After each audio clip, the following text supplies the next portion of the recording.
Obviously, a lot was made of this matchup between yourself and Diana Taurasi. I know she's one of your idols. How big is it for you to get a win here against her today? I'm just happy we won. It was cool to play against her, and obviously a really great game. And like you said, this crowd was absolutely incredible. You look superhuman playing against 18-year-olds, but you're going to come with some grown women that have been playing professional basketball for a long time. Not saying that it's not going to translate, because when you're great at what you do, you're just going to get better. But there is going to be a transition period where you're going to have to give yourself some grace as a rookie. And, you know, it might take a little bit longer for some people. Taurasi has had plenty of chances at the Olympics, and at 40, it's just selfish for her to take a spot from someone who deserves it more. One fan said, reflecting the frustration many feel about the lack of new talent. Yeah, compares Clark to Steph Curry for being relatable to fans, but claims the fact that she's a straight white woman plays a big role in the hype around her. It's not the numbers that she puts on the scoreboard. Privilege. There is a thing called white privilege. There is a thing called tall privilege. And we have to acknowledge that. And so part of it is about race. Here's the reality. Tommy's right. It's not just race, though. It's also sexuality. Caitlin Clark is a white heterosexual woman in a black lesbian league, and they resent and are jealous of all of the attention and the shoe deal that she got. Another fan emphasized this point, saying Diana Taurasi pushing to attend a 6th Olympics now is just selfish. This feeling of impatience with her long career was widely shared, with social media filled with similar criticisms. Oh, it's always great. You know, every year is a different journey.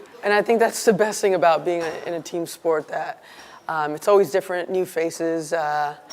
The goal's always the same, though. ESPN's Frank Isola also shared his thoughts, advocating for a change in Olympic basketball roster rules. He proposed rosters should be limited to players under 25, with 3 exceptions allowed. This would encourage all nations to incorporate younger talent. Does Diana Taurasi winning another gold really help the sport? Selecting Caitlin Clark would be a more logical choice. Isola suggested calling for a system that emphasizes the growth of new athletes. I think this is the first game I've come off the bench since 2004, adding that her main goal is to secure a gold medal with Team USA. The recent game featuring the U.S. women's basketball team had a surprisingly low turnout, raising concerns about fan support. Caitlin Clark wants to be on the team, but who cares? She knows that in all likelihood she didn't deserve it. She's a rookie. Team USA and the WNBA and all of these folks shouldn't be thinking about marketing and it's about what's going to be unfair to the other ladies, blah, blah, blah, blah, blah.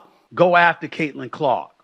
Beat her down as much as you possibly can. This situation is particularly notable given the ongoing drama involving Caitlin Clark, who was cut from the Olympic roster with officials stating she wasn't ready for the international stage. This year's Team USA women's basketball roster will include several WNBA stars, but Caitlin Clark is not one of them. This decision has sparked considerable debate, especially in light of Diana Taurasi's performance in the latest game, where she scored only 3 points and spent much of the game on the bench. You got a max salary at $250,000. You had attendance, although it was trending in the right direction, certainly wasn't where you wanted it to be. And as Shannon pointed out just the other day, you got a team in the Indiana Fever with their struggling selves, struggling to win a damn game and be relevant. Notably, Taurasi has been a key figure in women's basketball, but her struggles in this game have led many to question the decision to exclude Clark, who was a standout player in college, leading the NCAA in scoring and assists last season. Indiana's not a team that's hung their hat on their defense to this point. This announcement has not been made by USA Basketball, so it'd be premature for me to have any conversations about any player or anything. Not putting Caitlin Clark on the U.S. women's basketball team is one of the biggest failures of basic business. The U.S. women's basketball team recently faced Japan, but the turnout was dismal, with only 13,040 fans attending, marking the lowest attendance of any game in the first round. It gets worse. During their game against Nigeria, they won, but the crowd was even smaller, with just 12,436 fans showing up. Many believe that if Caitlin Clark were on the team, the crowd would easily be double that size. I love watching her score and just everything about her. I got an Iowa t-shirt for Caitlin Clark. We couldn't find a Caitlin Clark one, so. Her star power is undeniable. She has been a major draw in college basketball, and her absence has been felt. Who are you here to see tonight? Caitlin Clark! Whoa, you came from Canada to see. Saskatchewan. Saskatchewan, Canada. That's a long walk. We drove 23 hours.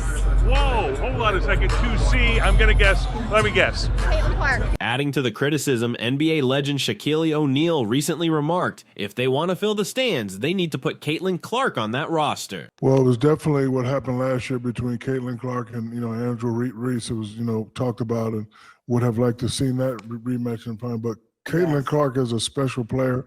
She reminds me of a Steph Curry. A lot of times she takes those ill-advised shots that me and Chuck don't like, but they go in. Not only do they go in consistently. And the way she plays the game, she's the true definition of a great player, one that makes the players around her better.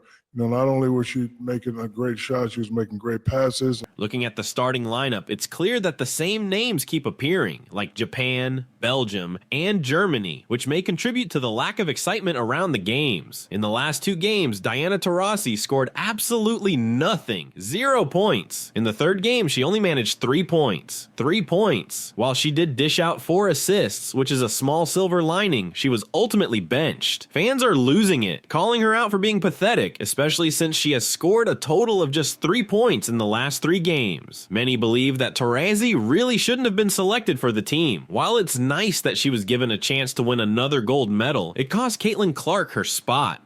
I'm sure Caitlin Clark's about to make a lot of money. She's earning her money right now. No, Caitlin's balling right now. I mean, I don't have a box score, but at one point, is this where we talk about her being our child? Oh. All right, I'm going to let you deal with it. You're the mom. This is our firstborn, Caitlin Clark. As you can see, she has the passing ability of Shoshana Bird. Taurasi had no business being on this team, especially given her recent performances. Even Brittany Griner didn't perform well either. Actor Michael Rappaport weighed in, stating that Caitlin Clark would be a much better choice for the women's Olympic team right now and would attract more viewers. Yeah, I think being just grateful that I'm from here, and obviously it's been cool to see, I did this after my freshman year and now doing it after my junior season, and just kind of how much it's evolved and how much it's grown. But definitely a lot of Hawkeye fans. Going to try to meet as many people as I can, but definitely just really cool to see the support for myself. I think it shows how excited people are about our team, how much fun they had watching our team, and myself. I think it just speaks to the season we've had, but also the 2 years before this year, people were still excited about myself and our team. So Diana Taurasi's performance in the Olympics has faced significant scrutiny, especially when compared to her past performances. It's like the one thing in the WNBA that always translates no matter what. If you have a motor, you're going to outwork people. For sure. Because there's always going to be people coming into camp, not ready to play. Right. And her motor is crazy. It's crazy. I never see her tired. No. Never see her tired. And she plays 40 minutes. I know. Yeah. Like, legit, all the time. Historically, Taurasi has been a standout player for Team USA, consistently contributing high points and leading the team in scoring. For instance, during the 2016 Rio Olympics, she averaged 15.6 points per game and had standout performances, including a game-high 25 points against Serbia. In the 2021 Tokyo Olympics, she again made a strong impact, scoring 16 points and dishing out 8 assists in the gold medal game against Japan. Yeah, I mean, it's amazing. What Caitlin's been able to do in her short career so far has just been nothing short of remarkable. The one thing that I really love about her, she loves the game. However, her recent Olympic performance has been markedly less impressive. In the current Olympic cycle, Taurasi has struggled significantly, scoring 0 points in 2 games and only 3 points in a third game. This sharp decline has led many fans and commentators to question her selection for the team, especially when younger talents like Caitlin Clark could potentially bring more to the roster. It's crazy that people are actually arguing about whether Diana Taurasi should have made the team over Caitlin Clark. It's a total mess. You can tell she's put the work in.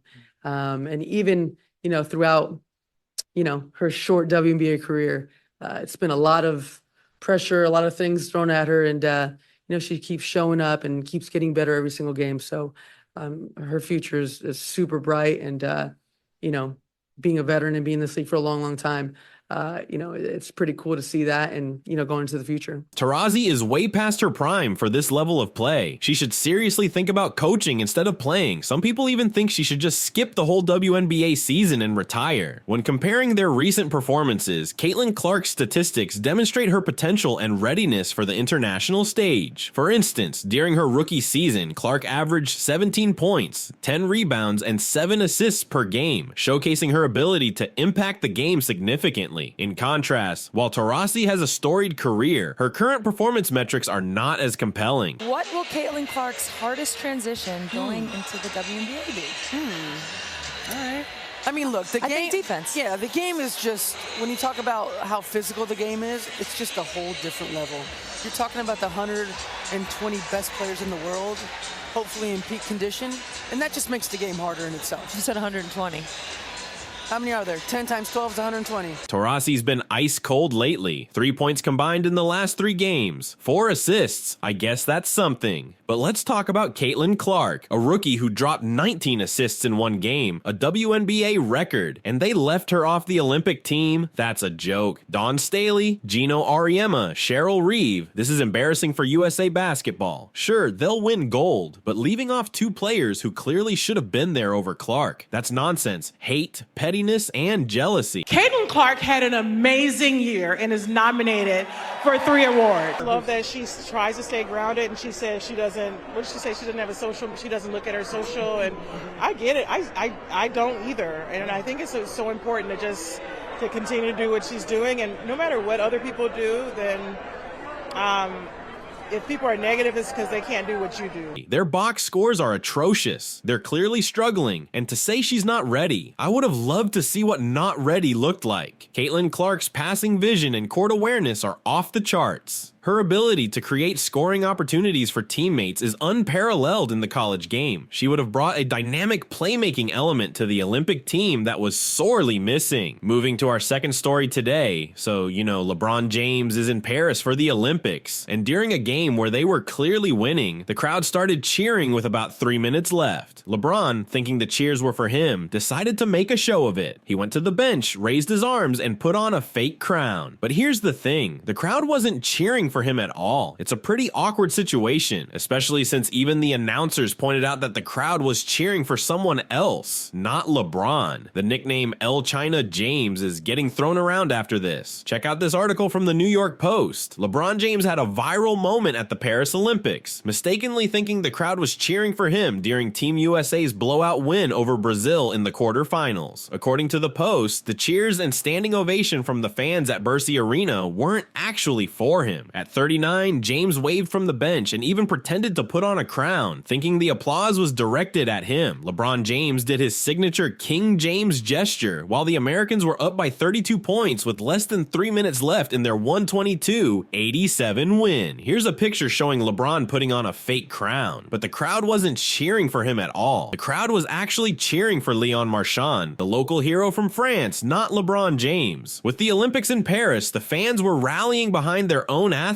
who even showed up at the basketball game. However, LeBron mistook the cheers as being for him, which was a big misjudgment and quite embarrassing. LeBron James certainly seems to have a knack for seeking attention, and this incident only adds to that image. It's surprising he thought the crowd was cheering for him. Maybe he just assumed that the applause was directed his way, but no, they were cheering for their own star. According to Larry Brown Sports, James might have gotten confused when he appeared on the Jumbotron. You can clearly see in the footage that the crowd was focused on Léon Marchand, not LeBron. Marchand, who won 4 gold medals and a silver, was the real star of the moment. Fans had their cell phones out, capturing pictures of Marchand, completely ignoring LeBron. It's clear evidence that the cheers were for Marchand, not LeBron James. LeBron James really made himself look foolish there. It's clear that the crowd wasn't cheering for him, but he still made it all about himself. It's pretty hilarious that he thought the moment was for him. Someone even said, bro really thinks he's the main character all the time, which sums it up perfectly. It's typical of LeBron to try and steal the spotlight, even if the attention isn't meant for him.